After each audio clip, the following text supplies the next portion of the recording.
Hello everyone. तो JSSC CGL में अगर आपका स्कोर नहीं आ रहा है रीजनिंग में और मैथ्स में तो ये वीडियो आपके लिए है। हम लोग का जैसे जो जेएसएससी सीजीएल वाला जो टेस्ट सीरीज हुआ है ना, तो उस टेस्ट सीरीज में हम क्या ऑब्जर्व कर रहे थे कि एक से एक धुरंधर है, शेर चीता लोग है, खतरनाक टाइप से वो लोग स्कोर करता है। ठीक है, झारखंड जीके में जाइएगा तो देखिएगा उन लोग का अटेम्प्ट जो है वो 35 के भी ऊपर चला जाएगा बहुत बार। ठीक है, इंडिया जीके में 20-25 तो अटेम्प्ट ऐसे ही ले लेता है, एकदम हंसते हंसते 20-25 अटेम्प्ट ले रहा है, जबरदस्त स्कोर करता है। लेकिन जब बात आता है मैथ्स का तो उसका अटेम्प्ट रह जाता है 5 से 10 के बीच में। ठीक है, मैथ्स में 5 से 10 में रह जाता है, रीजनिंग में 5 से 10 में रह जाता है, बहुत लोग ऐसा है जो 5 के नीचे भी जा रहा है मैथ्स में। तो अगर आप ऐसे किसी बच्चे हैं कि आपका बाकी सब में ठीक रह रहा है लेकिन मैथ्स रीजनिंग आपका वीक है, उसमें आप क्वेश्चन हिट नहीं कर पा रहे ज्यादा अच्छा से, तो ये वीडियो आपके लिए है। ठीक है, पूरा वीडियो को एंड तक देखना है भाई। ठीक है, और आपको पूरा वीडियो को फॉलो करना है, साथ में अपना नोट्स लेना है। इस वीडियो का एक शॉर्ट नोट्स अपने आप बना लेंगे कि 1 2 3 4 करके जो हम स्टेप्स आपको बता रहे हैं, सारा स्टेप्स आपको फॉलो करना है। ठीक है, अगर चैनल पे आप लोग नए हैं तो वीडियो को पॉज करके यहाँ से पढ़ लीजिएगा, बेसिक बातें जो है यहाँ पे मेरे बारे में लिखी हुई हैं। चलिए सबसे पहले बात करेंगे रीजनिंग का। रीजनिंग, मैथ और रीजनिंग में से रीजनिंग थोड़ा रिलेटिवली थोड़ा सा ईजी पड़ेगा आपको। ठीक है, रिलेटिवली। ठीक, तो रीजनिंग को अच्छा करने के लिए अभी जो लिमिटेड टाइम है, जो भी हम बात बता रहे हैं वो लिमिटेड टाइम हम मान के चल रहे हैं कि बहुत कम समय है अभी एग्जाम के लिए, उस हिसाब से हम आपको थोड़ा थोड़ा कुछ कुछ बात बता दे रहे हैं। ठीक है, नंबर 1 पे आपको क्या करना है रीजनिंग में कि अभी जितना भी रिसेंट एग्जाम का आपका पेपर हुआ है, चाहे वो आपका लैब असिस्टेंट हो, चाहे पीजीटी हो, म्युनिसिपैलिटी हो, या अभी जेई का भी पेपर आने लगा है, ये सारा पेपर आपको एक एक करके उठाना है और इसके अंदर का जितना भी रीजनिंग का क्वेश्चन है सब आपको एक एक करके सॉल्व करते करते जाना है। ठीक है, ये सारा क्वेश्चन पेपर वैसे आपको एग्जाम क्लस्टर मोबाइल ऐप में ई बुक वाले सेक्शन में मिल जाएगा। ठीक है, ई बुक वाला सेक्शन में आपको जाना है, वहां पे सारा जो आपका रिसेंट का भी एग्जाम हुआ है सबका एग्जाम वाइज आपको पीडीएफ वहां पे प्रोवाइडेड है, तो एक एक करके आपको खोलना है। रीजनिंग का सेक्शन में जाना है, रीजनिंग के क्वेश्चंस को बनाना स्टार्ट करना है। रीजनिंग क्वेश्चंस आप बनाते जाएंगे तो बहुत लोग बोलेंगे कि अरे महाराज अगर हम बना ही सकते थे तो फिर आपके पास आते का है। ठीक है, तो हम ये बोलेंगे कि देखिए बनाने का आपको कोशिश करना है, आपको ट्राई करना है। ठीक है, जो सवाल बन गया वेल एंड गुड है, उसका अप्रोच आपको उतना सीखने का जरूरत नहीं है। जो नहीं बन रहा या जिसमें बहुत ही ज्यादा समय आपको लग जा रहा है, उसमें आपको बस एक काम करना है कि उसका अप्रोच आपको सीख लेना है। ठीक है, केवल उसका अप्रोच सीखेंगे। तो जैसे मान लीजिए बहुत लोग को प्रॉब्लम आएगा सीरीज वाले क्वेश्चन में। ठीक है, नंबर सीरीज का जो क्वेश्चन होता है बहुत लोग इसमें फंसता होगा, तो ऐसे अब इसका अप्रोच आपको कहां से सीखना है, सबसे बेस्ट तरीका हम आपको बता देते हैं। ठीक है, ये बेस्ट तरीका है कि आप YouTube का सहारा नहीं लेंगे। बेस्ट तरीका ये है कि आप अपने किसी दोस्त को पकड़िए। ठीक है, किसी फ्रेंड को पकड़िए जो कि मैथ रीजनिंग में अच्छा है, खासकर अगर कोई एसएससी रेलवे का तैयारी करता है, कोई बैंकिंग का तैयारी करता है, उसको पकड़िए, बोलिए महाराज एक काम करो, हम तुमको टॉफी खिलाएंगे, चॉकलेट खिलाएंगे, समोसा का पार्टी देंगे, चाय समोसा का। उसको बस इतना बोलिए कि भाई हमको एक काम करो, जो सीरीज जो होता है नंबर सीरीज का, इसका बेसिक जो क्वेश्चन होता है ना, यानी कि इजी लेवल का क्वेश्चन और इजी से थोड़ा सा ऊपर लेवल का क्वेश्चन जो है वो हमको बस बता दो। ठीक है, टफ क्वेश्चन आएगा तो आप एग्जाम में छोड़ सकते हो, अगर आपका रीजनिंग वीक है तब आप छोड़ भी सकते हो, लेकिन ज्यादातर जेएसएससी में जो क्वेश्चन आता है सीरीज वगैरह का वो सिंपल ही आता है। तो आप बोलो कि बस इजी लेवल का रीजनिंग कैसे ना कैसे हमको सीरीज वाला बन जाए क्वेश्चन, इसका हमको जुगाड़ बता दो। वो बेसिक आपको 10 से 15 मिनट में जो बात बता देगा ना, वीडियो में सेम देखने के लिए जाइएगा, आधा 1 घंटा 2 घंटा 3 घंटा तक बर्बाद हो जाएगा,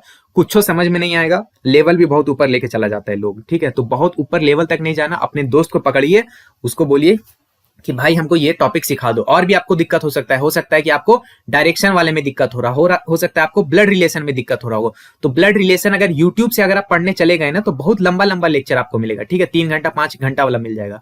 अभी फिलहाल आपके पास इतना समय नहीं है। ठीक है, तो आप क्या करेंगे, या तो यूट्यूब से अगर आपको कोई अच्छा टीचर क्रैश कोर्स करवा रहा है तो अच्छी बात है, लेकिन मुझे नहीं लगता कि कोई जल्दी जल्दी में आपको पढ़ा पा रहा है।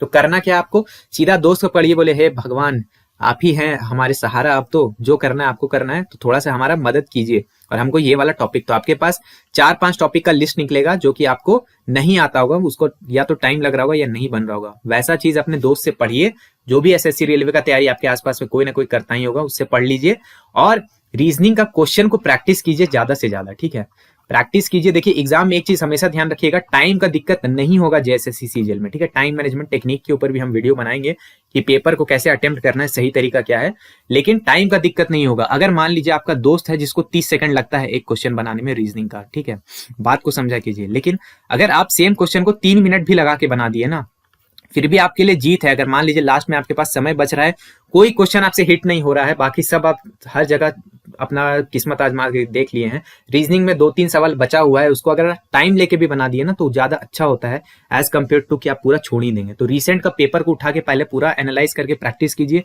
अप्रोच डेवलप कीजिए, और उसके बाद अगर आपके पास थोड़ा समय बच जाता है, अगर टाइम बचेगा, तो नंबर 2 पे एक काम कीजिएगा कि एसएससी एमटीएस का जो पेपर हुआ ना, एमटीएस का अभी रिसेंट वाला जो पेपर होगा, अब बहुत लोग एमटीएस वाला लोग गुस्सा आ जाएगा कि अच्छा एमटीएस का पेपर को हल्का में ले रहे हैं। जी नहीं, एकदम हल्का में नहीं ले रहे हैं, लेकिन हम बस आपको बोल रहे हैं कि यदि आपके पास समय बचे तो एमटीएस का पेपर में यही 20-20 क्वेश्चन का आपका सेट रहता है, ठीक है। तो 20-20 क्वेश्चन का सेट है, उठा उठा के थोड़ा थोड़ा बनाइएगा, ठीक है। एकदम इसमें औंधिया नहीं जाना कि रोज दिन एकदम पगला गए इसी के पीछे कि दिन भर रीजनिंग पढ़ रहे हैं, नहीं। मेन आपका स्ट्रेंथ नहीं है रीजनिंग, तो रीजनिंग पे बहुत एक्सट्रीम टाइम नहीं देंगे क्योंकि अभी टाइम कम है। तो आप थोड़ा थोड़ा एमटीएस को प्रैक्टिस कीजिए। और ये रीसेंट से जो हम सीखने का बात बोले ना, कि रीसेंट में जो जो सवाल आया, जैसे जैसे आया, जैसे एक सीटिंग अरेंजमेंट का आया होगा कि एक आदमी है जो लेफ्ट साइड से 8वां है और राइट साइड से 7वां है, तो बताइए इस ग्रुप में टोटल कितना लोग बैठा हुआ है, ये हो गया। या फिर सीटिंग अरेंजमेंट का सवाल हो गया कि एक सर्कल में ऐसे ऐसे करके लोग बैठा हुआ है। तो आप सीटिंग अरेंजमेंट पढ़ने जाइएगा ना यूट्यूब में, दिमाग खराब हो जाएगा आपका। इतना लंबा लंबा चीज है, इतना सारा क्वेश्चन प्रैक्टिस करवा दिया है, कुछ नहीं करना है, बस इजी लेवल वाला सीटिंग अरेंजमेंट किसी दोस्त को पकड़िए, बोलिए भगवान मालिक मेरे दोस्त मेरे यार, एक हमको बस सीटिंग अरेंजमेंट पढ़ा दो, बेसिक पढ़ा दो एकदम, कि मतलब अगर इजी क्वेश्चन आए तो हमसे ना छूटे, बाकी अगर मीडियम या टफ आएगा तो भाई बनाएगा एसएससी रेलवे वाला लोग, बड़ा बड़ा लोग बनाएगा, हमसे नहीं बनेगा हम छोड़ देंगे, कोई दिक्कत बात नहीं है, ठीक है। लेकिन कुछ नहीं बन रहा है, 5-10 को सवाल बन रहा है, उससे तो अच्छा ही होगा कि हाँ अगर आपका 3-4 सवाल 5 सवाल भी इंक्रीज हो जाता है तो बहुत अच्छा रहेगा, ठीक है। तो आप रीजनिंग में अगर इस तरीके को अच्छे से शिद्दत से फॉलो करते हैं तो 15 तक आप जा सकते हैं, बशर्ते अपने ऊपर भरोसा रखें, खूब सारा प्रैक्टिस करें, तब आप इतना तक जरूर पहुंचेगा। और टाइम की दिक्कत को समझें कि टाइम का प्रॉब्लम नहीं होगा। तो अगर आप अच्छे से पेपर को अटेम्प्ट करते हैं, रीजनिंग मैथ के लिए आप 40 मिनट से 60 मिनट अगर एग्जाम में बचा लीजिएगा ना, तो यहाँ पे भी आप लोगों को कोई नहीं पछाड़ पाएगा, ठीक।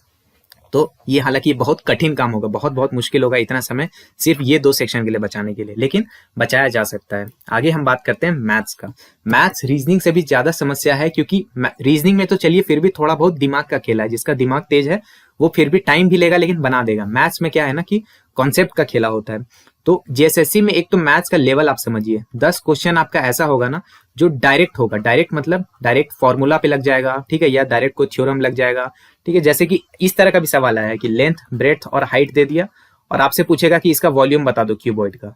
तो इसमें क्या है, तीनों को बस गुना करना होता है, मल्टीप्लाई करना होता है। तो मैथ्स अगर आपका कमजोर भी है फिर भी इसको ऐसे क्वेश्चन तो आपसे बनने चाहिए ना। तो 10 जो डायरेक्ट क्वेश्चन होता है, आपका टारगेट यही होना चाहिए कि मेरा ये 10 डायरेक्ट क्वेश्चन जो है, जो डायरेक्ट फॉर्मूला से, डायरेक्ट थ्योरम से, डायरेक्ट मान लीजिए कोई कोई ऐसा क्वेश्चन रहेगा कि साइन 60 डिग्री का वैल्यू अगर आपको पता है तो वो सवाल बन जाएगा। तो ऐसा सवाल आपसे नहीं छूटना चाहिए कि बस साइन कॉस का कुछ एक वैल्यू था, एक छोटा सा प्यारा सा टेबल रहता है, वो टेबल आपका रटा हुआ होना चाहिए। तो अगर ऐसा ऐसा सवाल आएगा वो आपको नहीं छोड़ना है। तो मैथ्स में आपका एम यही 10 क्वेश्चन को टारगेट करना होना चाहिए। ध्यान रखिएगा, मैथ्स जिनका वीक है हम उसको बता रहे हैं, ऐसा नहीं करिएगा कि हाँ मेरा मैथ्स, हम तो मैथ्स में ऑलरेडी 15 कर रहे हैं, हमको बताइए 15 से 20 कैसे जाए। वो हम नहीं बता सकते, आपको पहले से पता है, अपने अंदर झांक के पूछिए। हम वैसे लोग को बता रहे हैं जिसका मैथ्स वीक है, जो 5 से नीचे वाले अटेम्प्ट में रह रहा है। तो वैसे लोग अगर 10 तक जाता है उन लोग के लिए बहुत बड़ा बात है। 5 क्वेश्चन का मतलब 15 नंबर होता है भाई, तो 15 नंबर बहुत बड़ा बात होता है।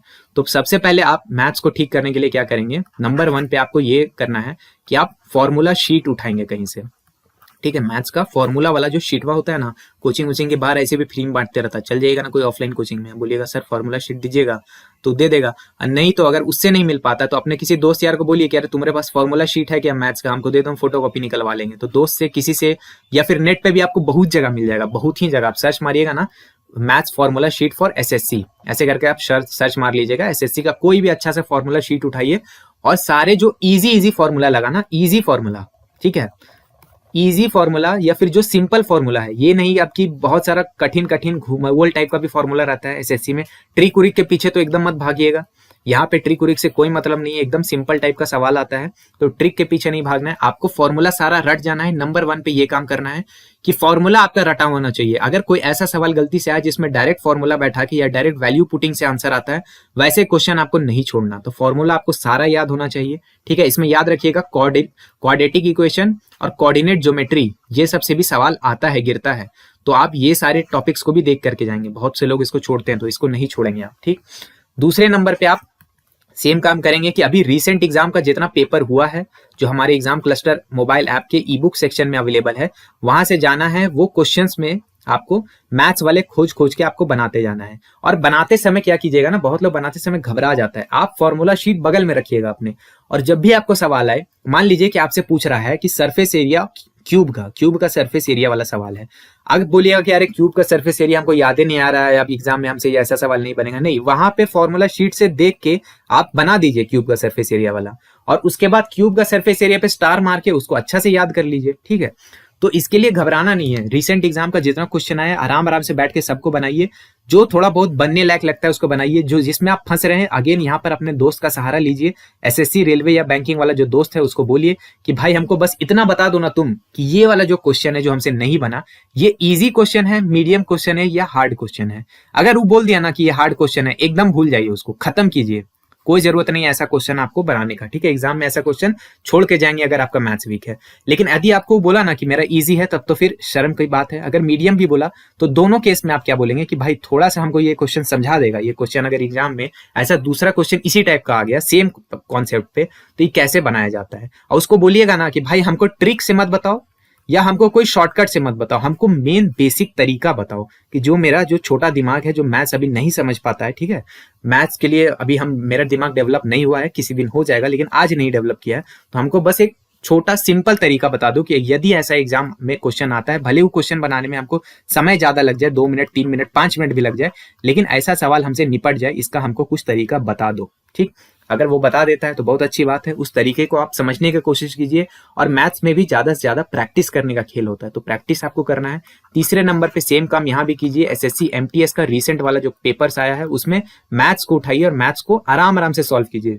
ज्यादा नहीं, दिन में एमटीएस का 1 सेट या 2 सेट बना लेंगे, बहुत है। 1 सेट 2 सेट आराम आराम से बनाएंगे। ठीक है, एकदम टाइम का लोड नहीं लेना। ठीक है, 20 क्वेश्चन होता है, 20 क्वेश्चन बनाने में अगर आपको आधा घंटा भी लग रहा है, लगाइए, कोई दिक्कत वाली बात नहीं है। 20 में 20 हिट करने का टेंशन भी मत लीजिए। 20 में 10 बन गया, 15 बन गया, तब तो मतलब समझ लीजिए कि क्या माशाल्लाह बहुत खतरनाक आपका स्कोर हो रहा है। ठीक है, तो 15 तक भी आपको जाना है, आप जा सकते हैं। 15 तक अगर आप पहुंच गए, जिसका मैथ्स वीक है, अगर वो 15 हिट कर दिया मैथ्स में, तो समझ लीजिए कि मतलब उसके लिए क्या सोने पे सुहागा है। लेकिन अगर आप 5 से 10 वाले रेंज में भी अपने आप को ले आते हैं, तो आपके लिए बहुत बड़ी जीत है, यदि आपका मैथ्स वीक है तो। ठीक है, तो ये 3 काम आपको करना है। पहला फॉर्मूला शीट रटेंगे, दूसरा रिसेंट के जो पेपर आए हैं वो पेपर वाले क्वेश्चन बना के अपने दोस्त से समझ लीजिएगा जो जो आपसे नहीं बना, और तीसरे नंबर पे एसएससी एमटीएस का जो रिसेंट का पेपर्स आया है उसको सॉल्विंग करना है आपको। ठीक है, और इस सॉल्विंग करते समय भी अपने दोस्त का सहारा जरूर लीजिएगा। अभी जो भी आपके पास आपका दोस्त है, भैया है, दीदी हैं, जो एसएससी, बैंक, रेलवे ये सब का तैयारी करते हैं, भले उनका निकला हो नहीं निकला हो ये अलग बात है, लेकिन अगर जो तैयारी कर रहा है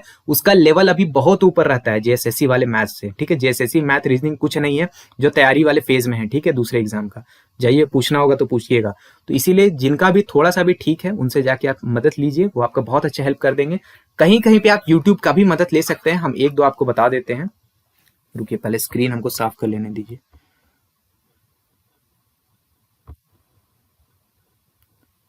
हाँ, तो अगर YouTube का आप सहारा लेना चाहते हैं, हम आपको एक छोटा चैनल बताते हैं जिसका नाम है बैंकर्स पॉइंट। ठीक है, अब बोलेंगे कि आप बैंकिंग वाला चैनल क्यों बता रहे हैं, बैंकिंग में तो बहुत ऊपर लेवल का आता है ये वो। ऐसा कुछ नहीं आता। बैंकर्स पॉइंट में ना थोड़ा सा प्रोफेशनल कंटेंट मिलेगा, यानी कि कम टाइम में आपको चीजें पढ़ा दी जाती हैं। ठीक है, तो अगर आप मान लीजिए कि आपको मान लीजिए सीरीज में प्रॉब्लम है, नंबर सीरीज में प्रॉब्लम है, तो आप सर्च कीजिए number series by bankers point, और इनका वीडियो जो होता है बहुत ही छोटा होता है कंपैरेटिवली। तो इसको आप देखिए, जो वो क्वेश्चन करवाते हैं उसको कीजिए, जो क्वेश्चन ज्यादा वो हाई लेवल का करवा रहे हैं उसको स्किप मार दीजिए। ठीक है, लेकिन जो लो लेवल का क्वेश्चन वो करवा रहे हैं उनसे आप समझने का कोशिश कीजिए बेसिकली कि अप्रोच क्या है, कि एग्जाम में मेरा अप्रोच हमको क्या लगाना है अगर ऐसा सवाल हमको दिखता है तो। ठीक है, तो मेन आपको एम यही रखना है कि आपको समझ में आ जाना चाहिए कि कौन क्वेश्चन इजी है, कौन मीडियम है, कौन हार्ड है। एग्जाम में हार्ड क्वेश्चन आराम से छोड़ दीजिए, कोई दिक्कत वाली बात नहीं है, लेकिन क्वेश्चन को जजमेंट आपको करने सीखना होगा। और क्वेश्चन जजमेंट तब कीजिएगा जब पूरा क्वेश्चन और चारों ऑप्शन आप पढ़ लें। ठीक है, तो ये कला आपको डेवलप करना है, डरना नहीं है। ठीक है, बहुत डरना नहीं है मैथ्स रीजनिंग से। हाँ, बाकी लोग से आपका अटेम्प्ट कम रहेगा, बिल्कुल दिक्कत नहीं है, लेकिन आप लोग दूसरे सेक्शन में तो मैनेज इसको कर ही रहे होंगे अभी से भी। लेकिन इसको पूरा ही छोड़ देने से काम नहीं चलेगा। अगर पूरा ही छोड़ दीजिएगा, मैथ्स में एक भी क्वेश्चन नहीं बनाइएगा या 2-3 बनाइएगा, तो सिलेक्शन बहुत बहुत बहुत कठिन हो जाएगा। हो सकता है सिलेक्शन हो ही ना, क्योंकि आप 20 क्वेश्चन का मार्जिन दे रहे हैं अपने कॉम्पिटिटर को, और यहाँ कॉम्पिटिशन बहुत ज्यादा तगड़ा है। ठीक है। तो आई होप इस वीडियो से आपको कुछ जानकारी मिला होगा। अगर जेएसएससी सीजीएल की तैयारी कर रहे हैं, पेपर 3 का टेस्ट सीरीज लेना चाहते हैं, तो 10 प्रैक्टिस टेस्ट हमारे एग्जाम क्लस्टर ऐप में अवेलेबल है केवल 99 रुपए में। लेकिन 99 रुपए में अगर आपको लेना है तो हमारा कूपन कोड ऑफिसर जरूर लगाइएगा, वहां पे कूपन कोड लगाने से आपको डिस्काउंट मिल जाएगा।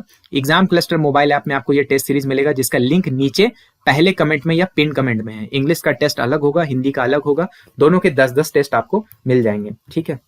साथ में अगर आप झारखंड जीके की तैयारी करना चाहते हैं, क्विक रिवीजन नोट्स लेना चाहते हैं इंग्लिश मीडियम में, तो वो भी ले सकते हैं हमारे एग्जाम क्लस्टर मोबाइल ऐप के ई बुक सेक्शन में। लेकिन ध्यान आप ये रखेंगे कि ये जो झारखंड जीके के नोट्स है ये अभी बन रहे हैं, ये जेएसएससी सीजीएल तक कंप्लीट नहीं हो पाएंगे, ठीक है। हम आपको पहले ही बता देते हैं कि जेएसएससी सीजीएल तक भाई हम कंप्लीट नहीं कर पाएंगे, इसमें अभी लगेगा हमको समय, क्योंकि हम क्वालिटी के साथ कॉम्प्रोमाइज नहीं कर सकते हैं। तो ये इसलिए आपको वहां पे बहुत छोटे प्राइस पे दिखा रहे हैं। तो आप बोलेंगे कि इतने कम प्राइस पे हम ले तो लें, लेकिन हम क्यों लें? अगर आप बोलते हैं कि कंप्लीट नहीं होगा तो हम ये बोलेंगे ना कि अगर अभी आप ले लेते हो ना, जो भी प्राइस वहां पे दिखा रहा होगा उस प्राइस पे, तो फ्यूचर में जब हम उसको अपडेट करते जाएंगे तो आपको नया अपडेटेड माल उसका मिलते जाएगा झारखंड जीके का। और ऐसा तो है नहीं कि जेएसएससी सीजीएल एकमात्र एग्जाम है, आगे जेएसएससी का और बहुत सारे एग्जाम होने वाला है। तो फ्यूचर में आपको लाइफ टाइम उसका एक्सेस रहेगा, जो भी अपडेशन होगा वो आपको मिलते जाएगा, आपको कोई एक्स्ट्रा प्राइस नहीं पे करना। लेकिन फ्यूचर में जब हम उसमें कंटेंट डाल देंगे धीरे धीरे, तो उसका प्राइस बढ़ बढ़ जाएगा, ठीक है। तो अभी आप अगर इस प्राइस पे लेते हैं तो आपको इस प्राइस वाला कंटेंट भी अभी ही मिल जाएगा, लेकिन इसके लिए आपको थोड़ा सा रिस्क उठाना पड़ेगा, ठीक है। तो अगर आप लेना चाहते हैं तो ले सकते हैं, आपकी मर्जी है। इंग्लिश मीडियम में है, लेकिन ये याद रखिएगा इंग्लिश में है। फ्यूचर में हिंदी में आएगा तो आएगा, हमको नहीं पता, लेकिन फिलहाल इंग्लिश में है। तो अगर आप लेना चाहते हैं, क्विक रिवीजन नोट्स लेना चाहते हैं तो ले सकते हैं, एग्जाम क्लस्टर ऐप के ई बुक सेक्शन में मिलेगा। आई होप वीडियो से आपको कुछ वैल्यू मिला होगा। वीडियो अच्छा लगा तो कमेंट में जरूर बताइएगा कि वीडियो कैसा लगा। फ्यूचर में अगर आपको कैसे वीडियो चाहिए वो भी कमेंट में बताइए। वीडियो को लाइक करके आप हमारा मनोबल बढ़ा सकते हैं। मेरा नाम है ऋषिकेश। जय हिंद।